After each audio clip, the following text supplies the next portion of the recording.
કિશોરભાઈ અમને જરાક શાક દેખાડજો. આ છે કઠોળમાં ચોળી. કઠોળમાં ચોળી. વાહ. આ છે સૂકી ભાજી. સૂકી ભાજી. વાહ. આ છે રસાવાળા બટેટા. રસાવાળા બટેકા. એટલે 2 બટેકા તો ફાઇનલ હોય જ. હા 2 બટેટા હોય જ છે. આજે 3 થયા. અચ્છા. આ છે ભીંડો બટેટા. ભીંડા બટેટા પણ કીધા છે એમ. આ છે સેવ ટમેટા. સેવ ટમેટા. એટલે આમ તો શાકમાં તમારું કાઠિયાવાડી પણ હોય એમ. હા. દાળ ને ભાત. દાળ ભાત. તો આજે 2 વર્ષ પછી આપણે આવી ગયા છીએ ફ્રી પાછા એક એવી જગ્યાએ કે જ્યાં લોકો આરામથી 40 રૂપિયામાં પોતાનો 1 ટક ટૂંકો કરી શકે છે. 4 રોટલી 2 શાકની સાથે અથવા 8 પૂરી અને 2 શાકની સાથે. અને આપણે આવી ગયા છીએ રાજકોટના રેયા રોડ ઉપરના આ બંસી પૂરી શાકમાં.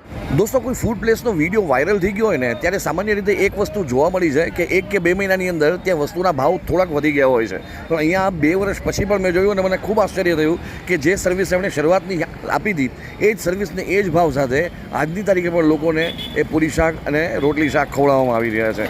2 વર્ષ પહેલાં આપણી ચેનલમાં તો આ જગ્યાનો વિડીયો વાયરલ થયો જ હતો અને સાથે બીજા ઘણા ફૂડ બ્લોગર્સે પણ આ જગ્યાની મુલાકાત લીધેલી અને એમના પણ વિડીયોઝ ખૂબ ચાલેલા. આમ છતાં 2 વર્ષની અંદર કોઈ પણ જાતનો ભાવ વધારો ન કરવો એ પણ ખૂબ સરાહનીય વાત છે, મોટી વાત છે.